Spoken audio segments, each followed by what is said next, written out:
Welcome, y'all, to another episode of the worst episode ever. Today, taking a wild ride through Hazzard County to uncover the most cringe-worthy adventure of those good old boys, Bo and Luke Duke. Buckle up because we're about to dive into the episode that even Boss Hogg couldn't scheme his way out of. A very low 6.3 on IMDb, which tied for the lowest with the new Dukes, but I'm not going there. I can explain. Paul here. I'm an actor, former radio announcer. Now, the Dukes of Hazzard was a staple of 80s television, right? Serving up a heaping helping of car chases, country charm, and Daisy Dukes in her, Daisy Dukes.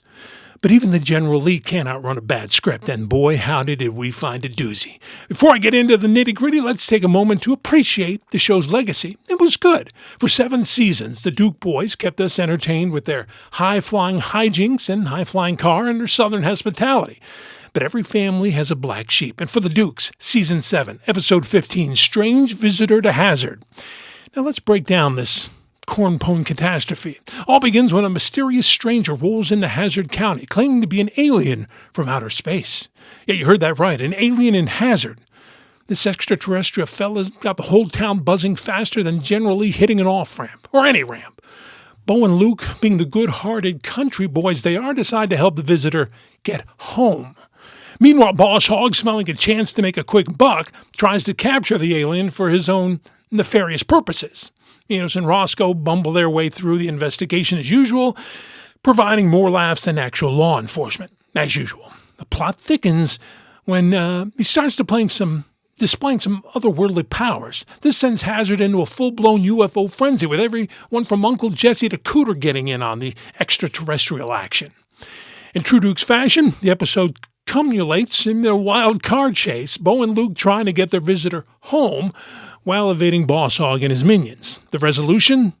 They leave the visitor in a field and then he's gone. Sure, why not? The whole town has a good laugh about it and everything goes back to normal in Hazzard County. Now, before you guess why this episode crashed harder than Flash on Roscoe's floor, don't forget to hit that notification bell and give this video a thumbs up faster than Uncle Jesse can say get. All right, now let's break down why many fans consider this the worst episode of the Dukes of Hazzard.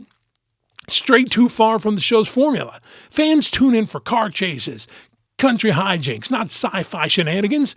Plus, the alien plotline seemed forced, out of place is what I'm saying. All right, the resolution was anticlimactic too, far-fetched even for Duke standards, and it lacked the charm and chemistry between the main characters that we know and love. And finally, the episode might have been seen as jumping the shark, signaling the show's decline in quality. Tell me what you think, please. Was this the worst, not counting the new Dukes, of course? Or did you like it? Let me know. That's all she wrote for this edition of the worst episode ever. Hey, if you enjoyed this romp through Hazzard County's least finest hour, don't forget to like and subscribe. I mean, if you want an alien, bring in Mork, for crying out loud. All right, let's go back to Mork.